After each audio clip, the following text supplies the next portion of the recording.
Got my eyes straight ahead, got my head in the game. With the red light on, I'm just waiting for the change. Keep my head down low. Let the wind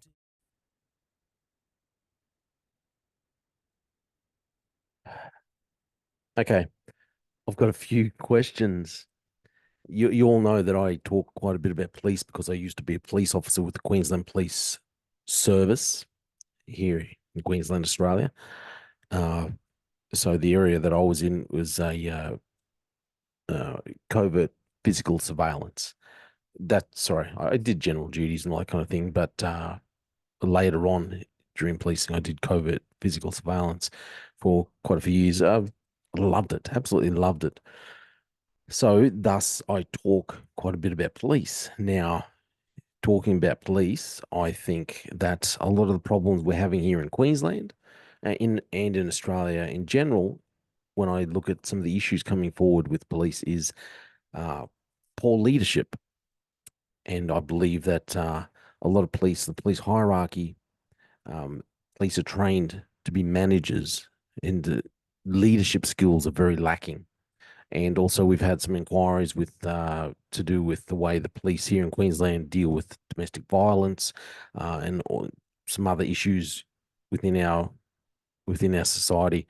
And the Queensland police have been told they need to change the way they do things. They also need changes within their leadership. They're like at the very top. Um, as far as I can see, they haven't really made those changes. They've spoken about things, they've started to put things in place, but going on 2 years now, still haven't really made a lot of changes. But they've also been struggling uh, with recruitment. Now they've started to turn the recruitment issues around. They've got, as I said, talked about before, they've got a lot of young people coming in who they've talked about. They've been bringing people in because they've been searching for people who are interested in money and lifestyle. And as I've said before, if that's what you're looking for is people who want money and lifestyle, well, you're going to get issues because these are people who are only interested in money and lifestyle, which in my opinion are not the type of people that you need as police officers because they're not actual leaders. They're just selfish. That's the kind of personality I think you'll get. However, the other people that here in Queensland they've been looking at is they've been chasing people from overseas, getting people who have experience in policing overseas. They've been recruiting from overseas and giving a lot of incentives. They've got a lot of incentives going. If you want to, get paid to move over here and have everything just basically laid out for you, Queensland Police is where it's at. Now, that's Queensland Police.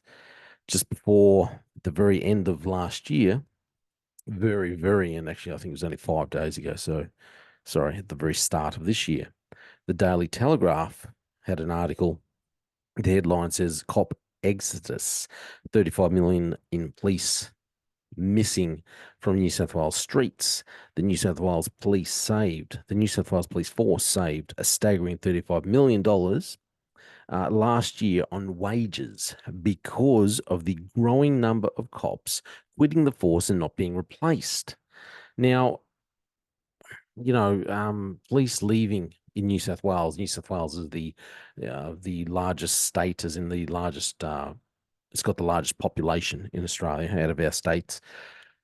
That would be, I mean, police numbers are probably a bit cyclical, and I think they probably had the same issues as Queensland, probably making some bad decisions along the way with their leadership.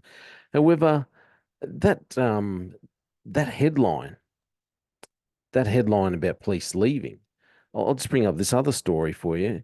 Um, why so many police are quitting the force? This other story has been written in 2021, and it's just talking about how hundreds of police officers who love their jobs are leaving the force because of its impact on their health, and it's costing taxpayers hundreds of millions.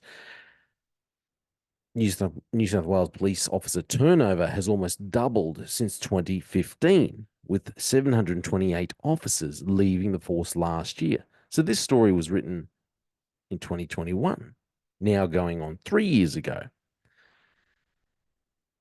A couple of days ago, they released another story. The mass exodus costing them, they're saving 35 million, but they're losing all these police officers.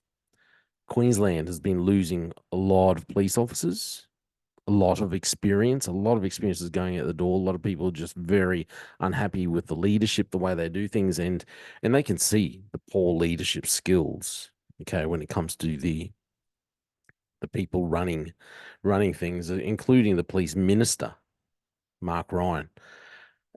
We've got some extremely poor leadership, and yet they're allowed to continue on with the police hierarchy here in Queensland. I think the same thing's happening in New South Wales.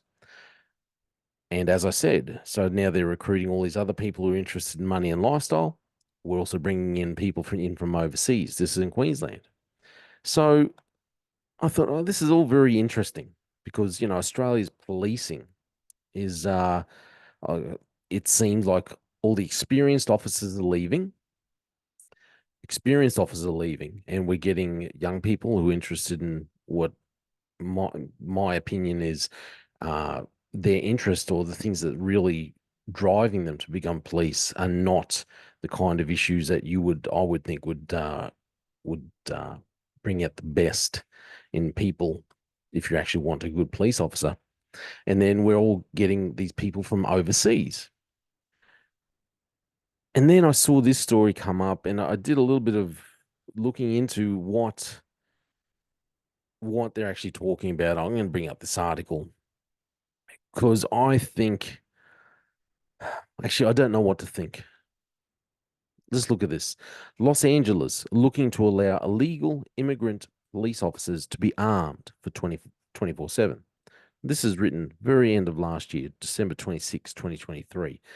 So basically, what it is, Barack Obama brought in this thing with all these people who came into America as illegal immigrants, but the ones who came in as children.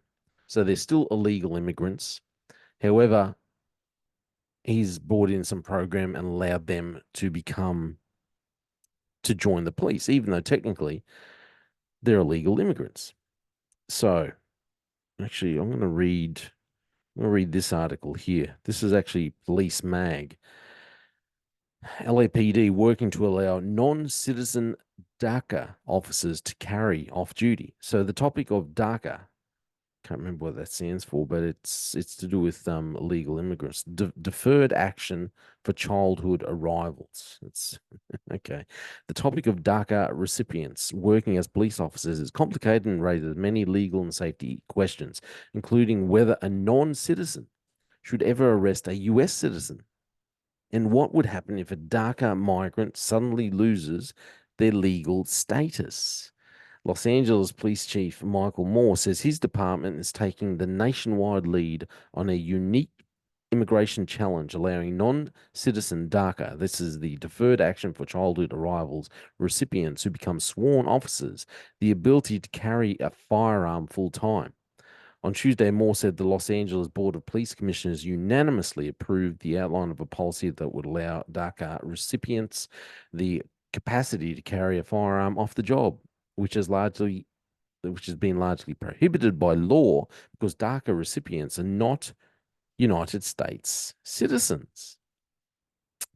The topic of DACA recipients working as police officers is complicated and raises many legal and safety questions, including whether a non-citizen should ever arrest a US citizen, and what would happen if a DACA migrant suddenly loses their legal status. So he's saying this more follows, saying, I don't foresee them losing the status. What we see instead is a trend across the country going the other way, recognizing that DACA recipients otherwise are fully functional members of our society. Listen, I was reading all this about these people who came across, okay, these immigrants that came across, they're illegal, but they've been allowed to become police officers and now being given the ability to carry firearms full time. But I was thinking about this with our own situation here. So Queensland, obviously, we had an issue not being able to recruit enough officers. They've opened it up to try and get more people in from overseas. More migrants come in to be the police officers. New South Wales has a big issue with police officers leaving. What are they going to do? At the moment, they've just left a big hole, let officers leave. Over the last couple of years, I've heard a lot of theories, a lot of conspiracy theories about bringing in uh, bringing in the United Nations military and using them as a kind of a quasi police force. Now, I've never really brought into it, but it's got to make you wonder. New South Wales has an issue with a lot of police leaving, losing a lot of experience, and they just then don't seem to be trying to make up the numbers. Queensland have had issues with people leaving, and part of them trying to stem the flow or trying to stop the issue with the lack of police is bringing police from overseas. America, and we often follow the lead of America, allowing who would normally be illegal immigrants. They can now become police officers and now carry firearms 24/7. It makes me wonder where Australia is heading. All these theories, all these conspiracies about, getting the United Nations to come in and police Australia. Is that where we're heading? Eventually, is this where we're going? Is this what our government's trying to do? Just get foreign nationals to come in and be police. I don't. It's one thing to say, okay, it's just poor leadership, and these people are making all these mistakes, and they're pushing these people out. But what I'm starting to worry about what I'm starting to question is, what is their end goal? I mean, other than the end goal of what I believe is a biblical, follows the biblical line, what is their end goal? How do they want to continue policing in a country like Australia, in a state like Queensland and New South Wales? This isn't some third world country where you can just, would just accept foreign forces on our land. But are they trying to find a backdoor way to get foreign nationals in, to get some kind of foreign force in to police us? Is that what they're trying to do? Or am I reading way too much into it? It just seems like America is doing these things and changing their laws to allow these people who would have been considered illegal immigrants, and now all of a sudden they can be police officers. Changing laws. And what's Australia doing? Queensland started bringing in immigrants, people from overseas with policing experience. New South Wales just leaves a big hole in their policing force. And it's like, well, we'll just follow Queensland's lead. We'll bring in police from overseas, or we can't bring in enough. Maybe we'll just bring in the United Nations. Is that where they're going with this? Or am I just being an absolute crazy person? Just asking the question because it just seems strange to me. It seems strange. Let me know what you think. Thanks for listening to The Slippery Slope. They just fuel a desire that will take me higher. I'm on fire because nothing's gonna